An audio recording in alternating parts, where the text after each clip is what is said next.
On a recent gray morning in Yonkers, a special unit of NYPD cops on the hunt for a shooting suspect were positioned outside the home of their quarry, Shaquille Williams, wanted for allegedly wounding a man in the Bronx more than a month ago. The problem, Williams's girlfriend, the mother of their twin babies, was too scared to let the plainclothes cops in. No, she insisted, Williams wasn't home, and no, she wasn't opening the door because she didn't want the children to get hurt. But after a prolonged back and forth she finally relented and allowed the police inside, where after a brief search they found their man. Williams, 27, was sitting in a large plastic storage bin, hiding under a pile of clothes. He moved, we saw his face and we knew it was him, said Det. Wolfenhaut. He had nothing to say. So began a successful day for the NYPD's Bronx Violent Felony Squad, whose job is to search for accused felons. Their shift that day would include busting an alleged gunman while he was brushing his teeth and end with an accused killer extradited from Chicago being walked into a Bronx precinct. For these cops, little has changed during the coronavirus pandemic because unlike with other specialized units, the NYPD did not borrow from the squad to backfill the thousands of patrol cops out sick.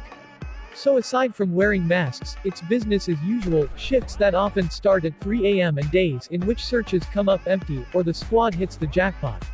Indeed, during the first of 2 days a Daily News reporter spent with the squad, the hunt for 3 accused killers was fruitless. The story was the same every time they knocked on a door, he's not here and I have no idea where he is.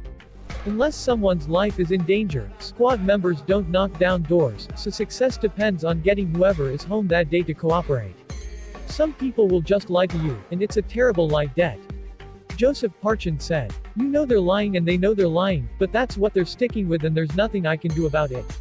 We just keep trying. The squad of investigators, led by SGT. Lee Dukes, spring into action after precinct detectives come to them when there's either an arrest warrant issued or probable cause to make an arrest. At that point, the detectives take what they have, addresses for the suspect or for his relatives and friends, where the suspect tends to hang out, and go from there. They'll conduct surveillance, mine social media for clues and pore over phone records. Sometimes, a call from an informant helps them cut right to the chase. Other times, it could take weeks before the decision is made to knock on a door. When that happens, there is a tactical meeting beforehand, with a review of the case, and the suspect. We always presume they're armed and dangerous, Dukes said. You have to, just because of the nature of the crime they've committed. The first day the news tagged along, Det. Lamar Sanders went looking for Dayton Solgi, Panton, 39, suspected of a January 2010 fatal shooting outside an illegal social club. The squad went to his home on Chestnut St., but Panton wasn't there and his wife wasn't forthcoming, Sanders said. A half hour later, the detectives went to an apartment on E168 St. to look for Angel Laura, wanted for a July 2019 drug-related murder. An accomplice was busted 3 months later in Florida, but Laura, 19, has proven elusive. Many suspects, especially younger ones, eventually return home. But on this day, Laura's mom and sister are there. He isn't. I'm not going to give up, Wolfenhaut said. We're going to find him. At that point, he decides to turn up the heat, and the squad tapes wanted posters with Laura's photo inside the building's vestibule.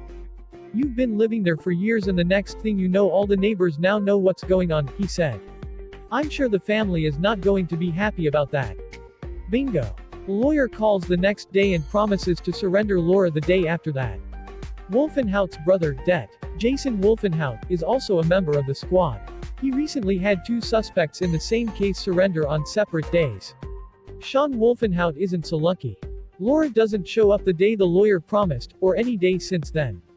Parchin also struck out later that morning at a building near the 44th precinct, where he hoped murder suspect Alexis Flores, 20, might be hiding out at a friend's home. Flores, wanted for shooting a 46-year-old grandfather at a baptism party last August, wasn't there. Nor was he in another apartment in the same building where the friend's cousin lives. The squad only found 4 young men lying around, each saying they were sick with coronavirus and had no information about Flores. The cops, by now used to policing during a pandemic, rushed out of there and made good use of the jug of hand sanitizer they keep in their car. Parchin said he was able to get some phone numbers, but not much in the way of hard truths. They were lying, basically, Parchin said. Hopefully, they're lying about having coronavirus, too. The squad was unfazed by the 0 for 3 that day, but with the news along on a second day it was just the opposite, starting with the capture of Williams, who was wanted for allegedly shooting a man in a parked car on April 17 near E171st St and 3rd AVE. Williams, who had a prior conviction in 2016 for attempted weapon possession, was already awaiting trial for a Yonkers gun arrest. Yet he was hardly the worst suspect hauled in by the Violent Felony Squad that day. Kafruan Campbell, 39, an ex-con who did time for attempted robbery and assault, was busted May 11 in his hometown of Chicago, where he'd fled after allegedly strangling his girlfriend Becky Crown, 38, and stuffing her half-naked body in a garbage can. Det. Pedro Gomez tracked Campbell to a friend's home and Chicago cops held him until Gomez and Parchin flew there to bring him back to New York. As their flight took off, Campbell looked out the window and said goodbye. "I'm gonna miss you, Chicago," Gomez quoted him saying. Campbell, wearing a Windy City t-shirt, said little else on the way back to New York, occasionally thumbing through the Bible he carried with him. As he was being taken to the 48th precinct, other squad detectives were arresting Franklin Cruz, 29, who was wanted for shooting and wounding a man outside a grocery a week earlier and was hiding out in a Staten Island home. A man claiming to be Cruz's nephew answered the door, saw police and called out to Cruz, who emerged from the bathroom, toothbrush in hand. "Sometimes," said Det. Mike Zurich, "it just works out quick."